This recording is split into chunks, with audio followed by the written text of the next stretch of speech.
Welcome to this tutorial. In this video, I am going to demonstrate on how to update and trigger workflow for planned pre-sales hours for an opportunity and how to link a Teams group to an opportunity.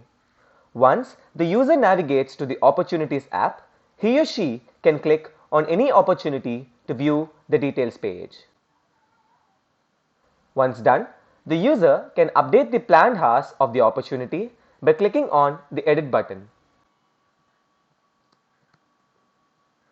Once done, the value is submitted and a workflow for approval is triggered. The user can view the approver name, history of approval, and add comments as well. The approver persona can navigate to the same opportunity and can approve or reject the value change. Once done, the value is updated.